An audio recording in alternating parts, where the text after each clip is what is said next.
Olá pessoal, começando a parte que envolve eletrólise. E o que nós vamos trabalhar em eletrólise? Nós vamos trabalhar justamente a questão da quebra, né, nas reações químicas, utilizando o quê? Eletricidade, utilizando corrente elétrica, né? Então a gente vai ver que basicamente essa quebra, esse lyse, né, ocorre pelo uso de quem? De uma bateria. Essa bateria vai fornecer para a gente a famosa corrente elétrica e essa corrente elétrica vai produzir aqui nesses eletrodos uma reação química. Lyse, então, da ideia de quebra, né? Você vai ter uma quebra dentro dessa estrutura aqui, que nós vamos ver como funciona, pelo uso da eletricidade. Por aí você já tem uma ideia que o fenômeno da eletrólise tende a ser um fenômeno não o que? Espontâneo. Pois bem, vamos lá? Começando aqui, quais são os aspectos iniciais da eletrólise que a gente tem que tomar como padrão? Então vamos lá. O que é eletrólise, professor? Então a eletrólise a gente já viu que é uma, vamos lá, é uma reação de oxi-redução. É uma reação que sofre o quê? Variação de Knox não espontânea. Você lembra qual é a ideia central? A ideia central é essa aqui, ó. Você vai ter a corrente elétrica,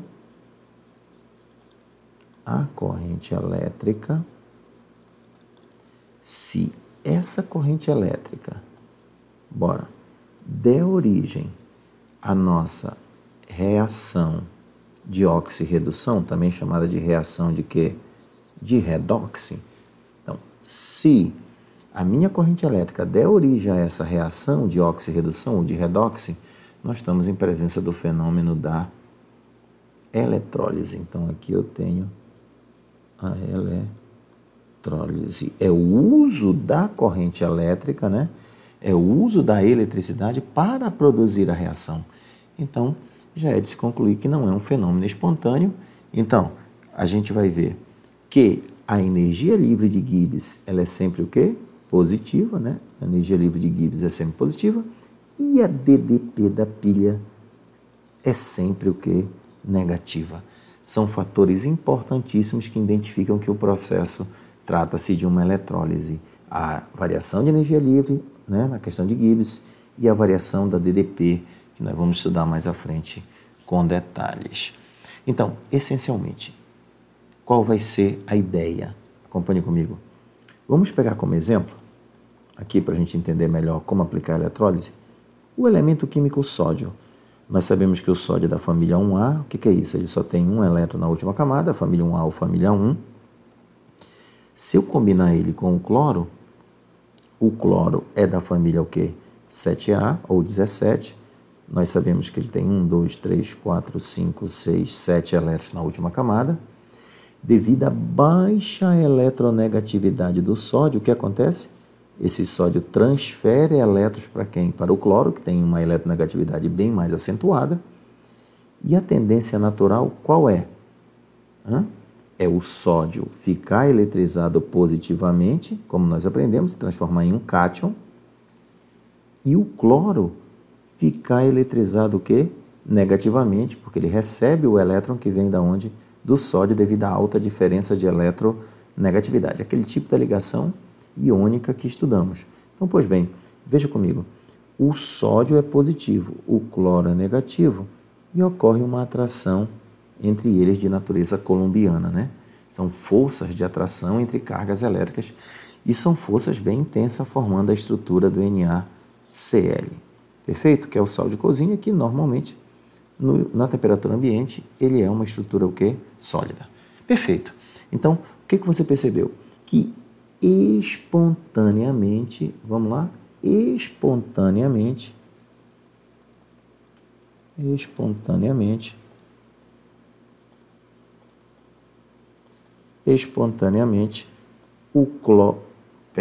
o sódio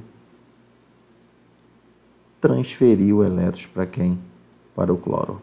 Isso é notório, isso é espontâneo, sem dúvida. Perfeito. Agora, vem aquele questionamento. Seria possível a gente retirar esse elétron do cloro? Seria possível retirar esse elétron do cloro e entregar para o sódio que está positivo? Deu para entender a ideia? Seria possível a retirada desse elétron e entregar ele para o sódio, pessoal? E aí surge o questionamento. É possível? Espontaneamente não. Você vai ver que o cloro não tem tendência a perder elétrons para o sódio. É o sódio que tem tendência a perder elétrons para o sódio. Os metais têm alta eletropositividade, que é a tendência de perder elétrons. Ora, e como eu poderia fazer isso, professor? Como eu poderia fazer o cloro doar esse elétron para o sódio? Pois bem, para que esse processo ocorra, ele não é um processo espontâneo. É aí que você vai usar o quê? A eletricidade. É aí que você vai usar uma DDP, uma diferença de potencial, uma bateria. Com que objetivo? Que essa bateria me forneça corrente elétrica para que ocorra essa transferência de elétrons da onde? Do cloro para o sódio. Então, pessoal, estudar eletrólise basicamente é estudar esse processo de, vamos lá? Retirada. Você vai retirar elétrons de quem não quer doar e vai doar para quem não quer receber. Como assim doar para quem não quer receber? Naturalmente, o sódio não recebe elétrons.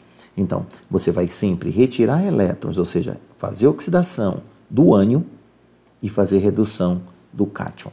Então, essencialmente, a eletrólise é oxidar ânion e reduzir cátion. E isso não é um processo espontâneo. Perfeito? Então, professor, como eu faço para o cloro doar esses elétrons para o sódio? Pois bem, pessoal, acompanhe comigo. Nós vamos ter o Cl-, e esse Cl-, como dito, ele vai doar elétrons para quem? Para Na+, isso não é um fenômeno que? Espontâneo. Então, já sabemos que não é um fenômeno espontâneo. Pois bem, vai ter que ter corrente elétrica para que isso ocorra. Perfeito. E qual a estrutura que eu vou usar?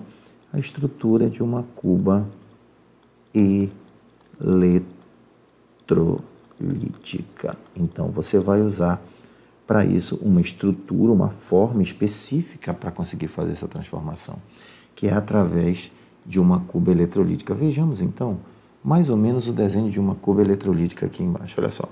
Você tem que ter uma bateria. Qual é a função dessa bateria? A função dessa bateria é produzir o quê? A DDP, que é o U, né? É o que vai dar origem à corrente elétrica. A corrente elétrica aqui colocando no sentido convencional. Qual a ideia? Essa corrente elétrica vai passar por esses eletrodos. A gente vai ver que tem... Essas aqui são as barras metálicas, né? Aqui são especificamente chamadas de eletrodos. Você vai ter uma barra que vai conduzir eletricidade desse lado, uma barra que vai conduzir eletricidade deste outro lado. Perfeito? Perfeito. Só que o circuito tem que ser fechado.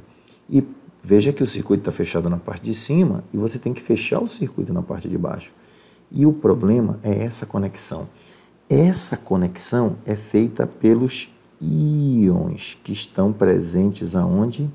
Na solução. Ou seja, a sua estrutura que está aqui, a substância, que no caso é o NaCl do nosso exemplo, a substância que vai sofrer eletrólise, ela tem que conduzir eletricidade. Então, essa substância, qual é a principal característica? Tem que conduzir o quê? Eletricidade. Por quê? Porque se ela não conduzir eletricidade, nós não teremos como fechar o circuito elétrico. São os íons que irão fechar esse circuito elétrico. Então, eu preciso especificamente de que esta substância conduza eletricidade. Perfeito. E qual é a condição, então, professor, para conduzir eletricidade? Você tem que ter íons. Íons cátion e ânion. E esses íons têm que ter uma característica específica, qual é? Terão que estar livres. Bom, primeiro, professor, ter íons. Você sabe que nas ligações químicas você pode ter íons ou não. Íons é típico de ligação iônica. Metal com ametal, né? Metal com hidrogênio, típico de ligação iônica. Mas substâncias moleculares, por outro lado, elas não têm íons. A ligação é covalente, ela é por compartilhamento de elétrons. E esse compartilhamento de elétrons não existem íons. Então, vamos lá. Vamos tentar visualizar como é que as substâncias podem ou não conduzir eletricidade para que você possa entender como a eletrólise funciona. Então vamos lá. Se a sua substância, ou seja, a substância que você está trabalhando, vamos lá, for do tipo iônica, ela já tem a primeira condição. Qual é a primeira condição? Tem íons. A substância iônica já tem íons, já tem seu cátion, já tem seu ânion. O exemplo aí do NaCl. Certo? Certo. Só que as substâncias iônicas, em tese, todas elas são sólidas. O que é isso? Na temperatura ambiente, praticamente todas elas são sólidas. Isso quer dizer o quê? Que se elas são sólidas, elas formam cristais.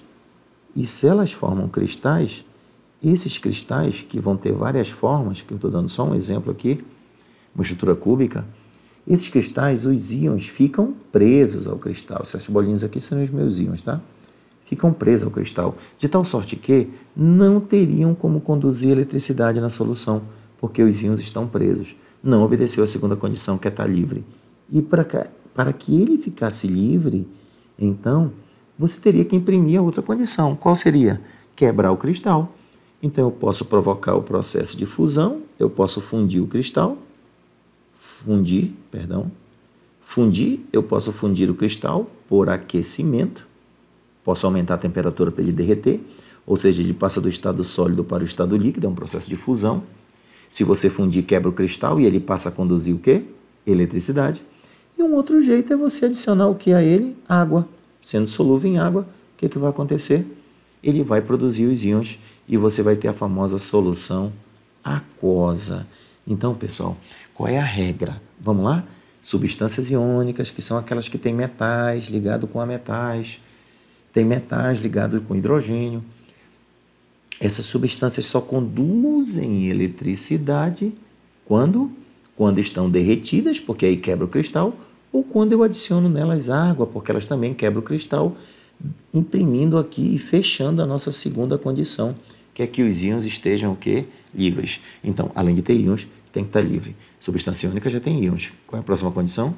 Tem que fundir ou tem que adicionar água para que isso possa ocorrer. E é aqui que nós vamos ter os dois tipos de eletrólise que a gente vai discutir depois, que é a chamada eletrólise ígnea, que é aquela feita por derretimento, aquecimento, ígnea quer dizer quente, ardente, e a eletrólise do tipo quê?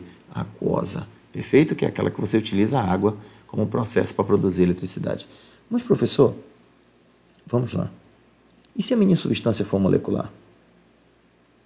Que é aquela formada por ligações o quê? Covalentes. Pessoal, em sendo molecular tem um detalhe. Você não vai fundir. Não existe o processo de fusão. Não existe o processo de fusão para as substâncias moleculares. Perfeito? Você só vai trabalhar em solução o quê? Aquosa. Quer dizer, somente há possibilidade de condução de eletricidade em solução aquosa. E detalhe, não são todas. Mesmo adicionando água a algumas substâncias moleculares, mesmo em solução aquosa, não há quebra de algumas ligações covalentes, ou seja, as ligações covalentes não quebram e elas não darão origem ao quê? Aos íons. Então, eu vou deixar um asterisco aqui para que você lembre que nem sempre substâncias moleculares em presença de água sofrerão que fenômeno? Ionização, que é a formação de íons. Exemplo clássico, o açúcar, uma glicose, uma sacarose, né? O C6H12O6, mesmo que você jogue água, ele não forma o que? Íons, né? Não há formação de íons, diferentemente de um HCl, né? Que quando você joga água, ele dá origem ao H+, na estrutura mais simples, e Cl-. Poderia ser H3 ou mais também. E aí você passa a ter o quê? Íons para conduzir o quê? Eletricidade. Tá? Então, basicamente, vamos resumir. Substâncias iônicas podem conduzir eletricidade apenas quando estão derretidas ou em solução aquosa. São duas possibilidades para substâncias iônicas. E as moleculares só conduzirão eletricidade em presença de água.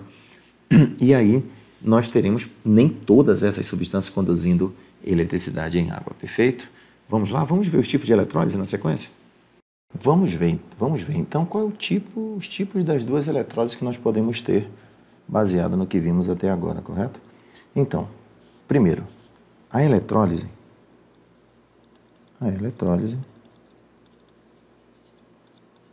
ela pode ser de dois tipos, né?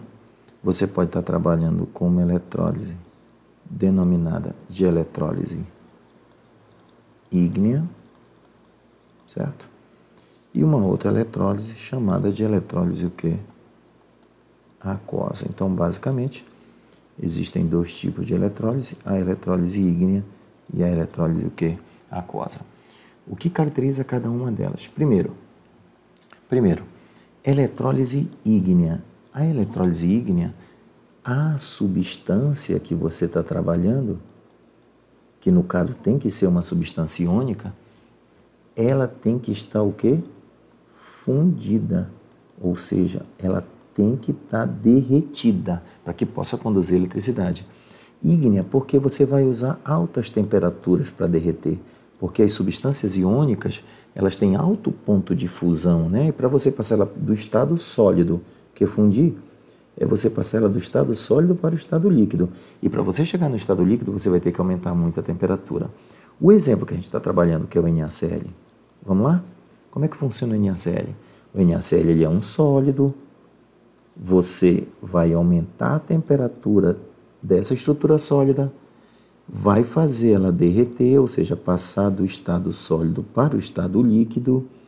E qual é a visão que nós vamos ter do NaCl líquido?